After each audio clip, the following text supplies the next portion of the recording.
Hey guys, this is BEC Plumbing. Here is a 322,000 mile review of my 2000 Ford F-250, which before I say anything, I'm going to go over the history of this truck. This truck was originally owned by my grandfather, and he had it for about 2 years. He bought it to tow heavy loads because he ran a pile driving company, and he had a gooseneck in it. As you can see, it still has it, and he would tow in some cases 30,000 pounds with this truck on a gooseneck. Actually, one time one of the employees at the company was towing a counterweight for a crane with this truck, and the counterweight weighed 10,000, did I say 10,000? 20,000 pounds, and then the trailer was another 10. And so that they pulled 30,000 pounds with this truck a lot, occasionally. And they would pull like 20 to 30,000 pounds on a gooseneck almost weekly with this truck, pretty much weekly. And sometimes on just a bumper pull, it would pull like 20,000 pounds on a bumper pull. And they bought it to tow with and haul stuff with. However, in 2001, he had already put like 75,000 miles on this truck. He drove it so much. My dad wanted another vehicle, and he asked if he could have this truck because my grandfather was about to trade the truck in, and so he gave it to my dad. And my dad also towed with it a bit. My dad had a 36 Contender that he got brand new in 2007, and the only vehicle we had that was powerful enough to tow it was this. The 36 Contender, when the gas tank on it was full, when the water tank was full, if you added the weight of the equipment on the boat and the weight of the boat and then the weight of the trailer, it was probably like 13, maybe it might have been close to 14,000 pounds, but it was at least 13, probably 13,000 at least, or close to it. And this truck handled it no problem. We would tow it with it a lot. But let me go over what's been done to the truck a little bit and what has all been done. There you go, 322,742 miles. Let me open the hood real quick.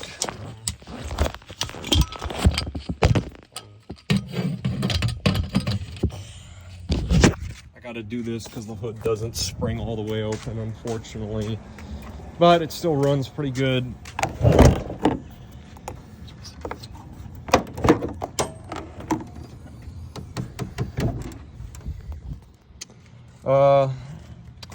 We replaced the water pump not that long ago because the water pump stopped working. We also replaced the radiator. The radiator's been replaced. The radiator was replaced. That's a brand new radiator. It's only like a few months old. I think we replaced it in August. I remember when the radiator started leaking. These batteries are about 2 years old. These batteries are about 2 years old, and they're die-hard batteries, so they're pretty good. We also have replaced the alternator in this truck because it wasn't charging the batteries well enough, and as a result, the batteries kept going dead and they wouldn't hold a charge. And we've replaced the batteries a few times in this truck. My dad would also occasionally, because sometimes when we had this truck, it would sit a while. My dad would actually let his friends, people he trusted a lot, if they needed a truck that could haul stuff, he'd actually let them borrow this truck. And he let a guy borrow this truck for a pretty substantial amount of time, one of his friends, because he really needed a truck. And this truck worked pretty well for him. But yeah, this engine is 100% stock. Original injectors, original high pressure oil pump. Everything on this engine is original aside from the water pump and the radiator. We also have changed the starter. That's one thing I forgot about. We changed the starter on this truck because the starter was turning really slow. That was at about 296,000 miles. But aside from that, this engine is 100% stock. And so, yeah. And I think we did something with the camshaft position sensor. I'm not sure. I can't remember, because I know the camshaft position sensor is one of the kind of problems on it. But it's been a very reliable truck. Let me actually start the truck and I'll show you how much blow by it has, and then I'll take it for a drive.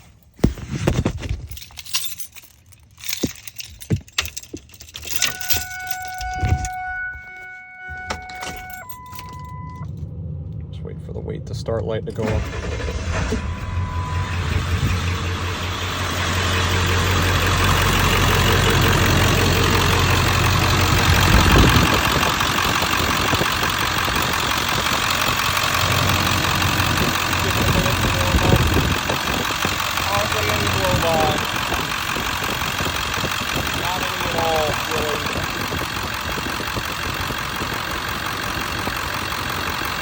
Just a minute, we'll take it for a drive. All right, we're gonna take it on a bit of a drive now. I'm actually at my grandparents' house right now. I'll probably just take it up on a drive up I-10 a little bit, though I'm kind of a little bit of a ways away from I-10. But I'm gonna do that anyway.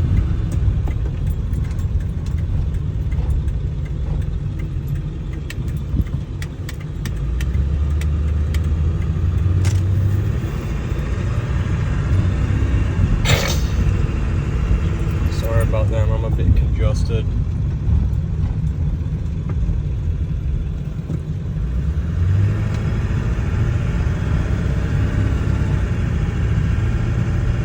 This thing runs really good.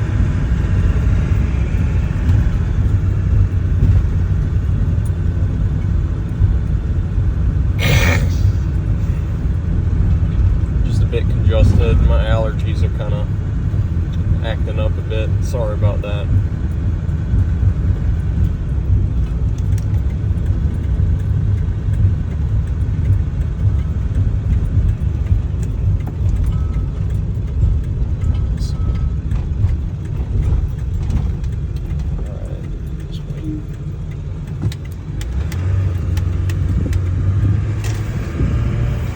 This truck has probably been the most reliable vehicle we've had. Really awesome. 7.3s are the best. 7.3s are the absolute best. I like them a lot. The 6.0 was okay. The 6.4 wasn't worth that much. The 6.4 wasn't really that great, and the 6.7 was good. Yeah, but none of them compare to how good the 7.3 is. I mean, you can tow pretty much anything you need to tow with this, and it's an excellent truck. Yeah, I like this truck a lot. So glad we kept it all these years. It's literally outlived pretty much every other vehicle we've had. My dad actually also had, in 2012, he got a 2012 F-250, but he kept this truck because he knew I wanted this truck and we wouldn't really let him sell it. He also kept this truck. I mean, he kind of had to when he got his 2017 F-250, but he kind of had to since someone was borrowing it at the time and they needed it. But he kept this truck, and so yeah. My dad now has a 2022 F-250 that already has 40,000, already has like 40 or 50,000 miles on it. I think it's like almost 50,000 miles already.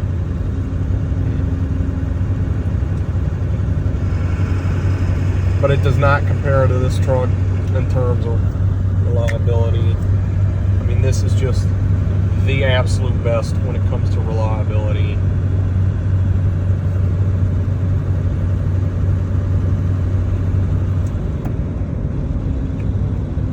I like this truck a lot.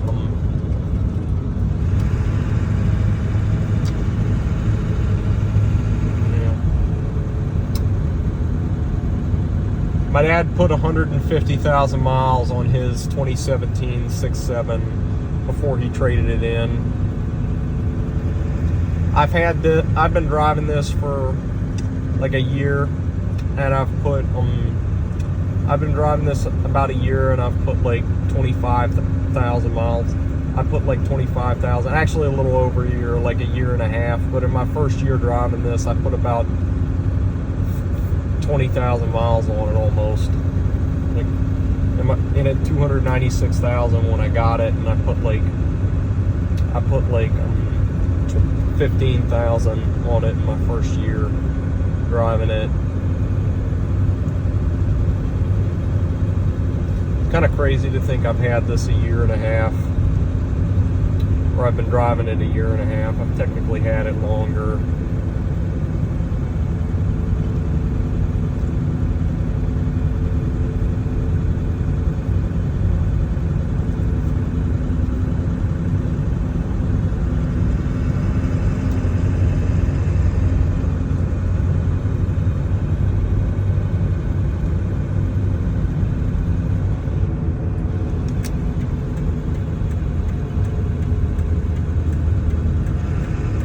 The back seat, by the way, has not been reupholstered, just the front seats.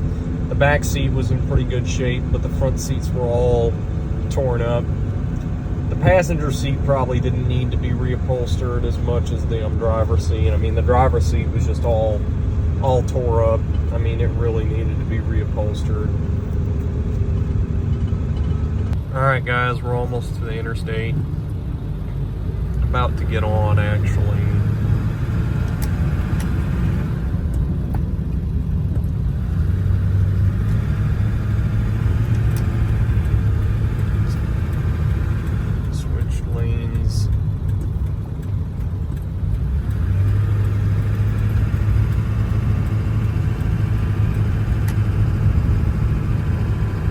Like there might be some traffic on the interstate. Unfortunately, I hope there's not. And it looks like there is. Thought maybe since it was a Saturday there wouldn't be any.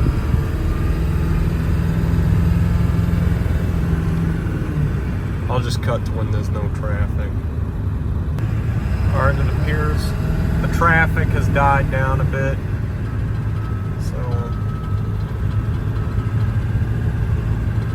About 40, that's just my steering wheel lock.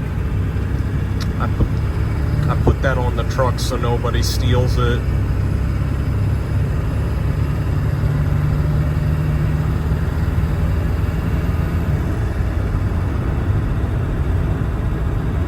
Now we're doing 60.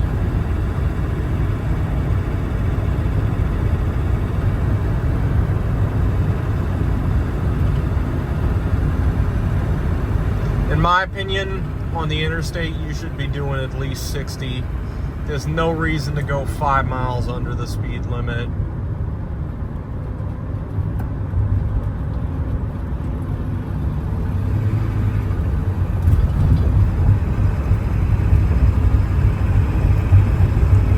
The speed limit always slows down a tiny bit when you get to this part of. I'm probably just going to go up a little ways and then turn around.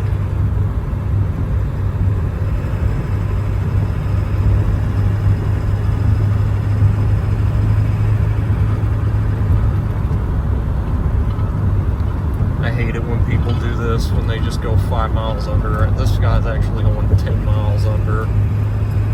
I really just don't see the point. Now he's going the speed limit.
at about 70 miles an hour.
Going slow.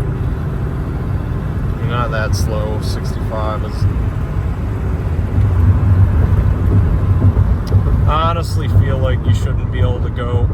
I feel like you shouldn't go under the speed limit unless you have a good reason. Like, for example, if someone's towing something extremely heavy and they have to go under the speed limit, then it's different. But like, if you're just driving, there's no reason to go under the speed limit, in my opinion. I honestly just don't like it when people do it. It's just annoying.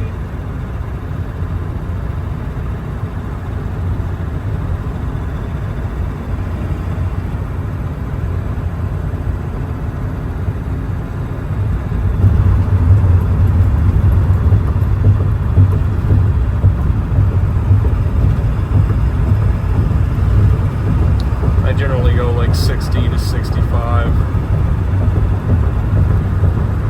Why this guy's got his hand out the window. I mean, I don't know if he's trying to use his hand as like the turn signal like they say you can do.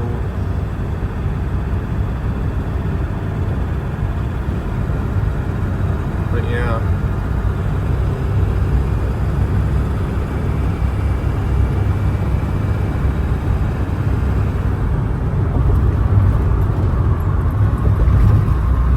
I won't be back when the drive back. Always kind of sad when you see such a cool truck going to the junkyard. That's a burnt square body Chevy, and I'm a Ford guy, but it's kind of sad seeing that. Anyways, 0 to 60.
This guy is going very slow, and it's kind of annoying.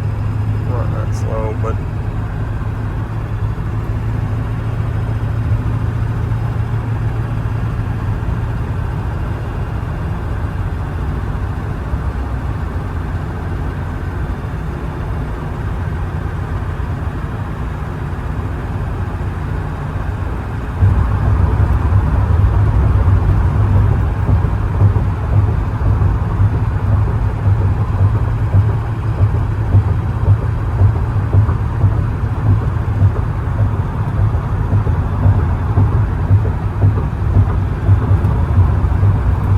that's sad to see right there. I'm a Ford guy, and that's just sad to see such an old truck.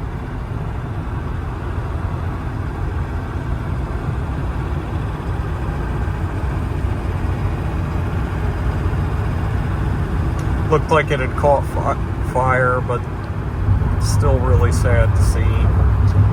I'm a Ford guy, and those old square body Chevys are still really cool.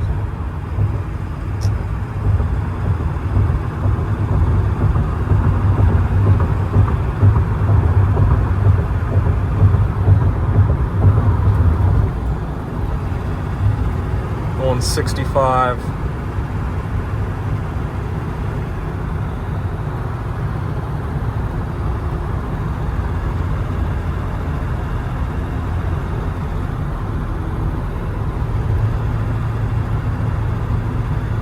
That truck looked like it was from like the 70s.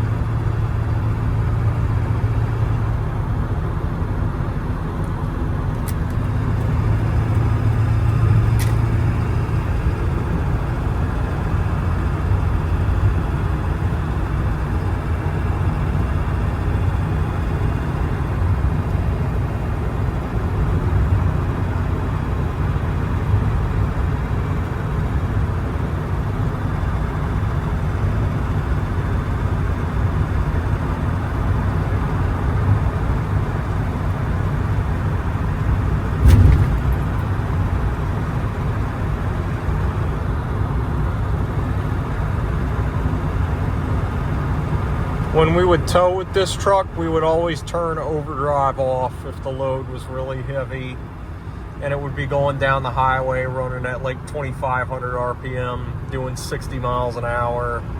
It sounded awesome. But you do that because it's better for the transmission. If you tow in overdrive, you can burn up the transmission. Some people might do it, but it's not smart.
I'm just gonna skip back to when I get to my grandparents' house. All right, so I got back from my drive, and I thought I would just show you inside of the truck a little bit more. So like I said, these seats have been reupholstered. Both the front seats have been. The front seats were real tore up right here. The shifter lever has been replaced. This is a new shifter lever because this whole end was broken off and it was super loose. Truck's not necessarily entirely clean, but I use it as a work vehicle, so it works fine.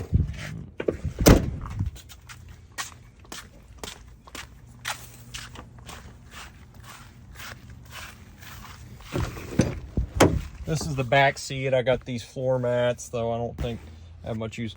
This is the back seat again. It's kind of crowded back here because of the fact that this is a work truck, and I got some copper wire right here that I plan to take to the scrap yard and make some money, because copper is pretty valuable. It's like $3 a pound for copper right now. Though most of what I make my money off of is steel, because I got a lot of steel.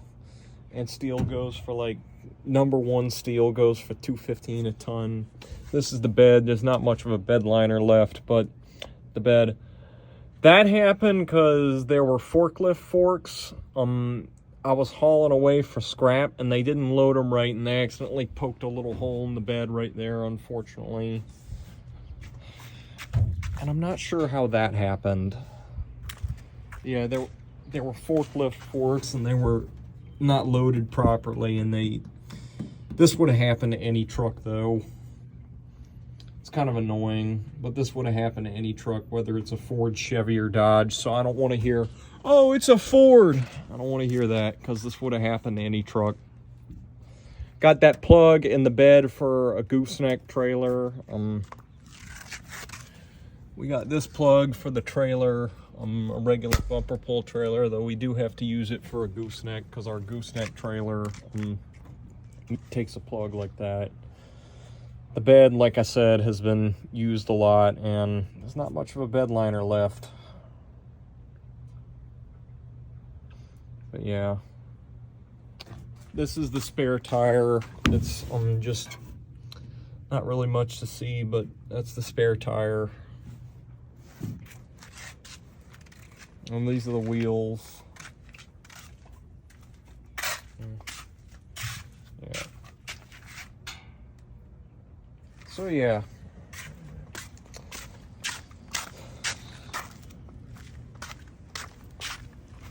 It has stock exhaust too. That's stock exhaust.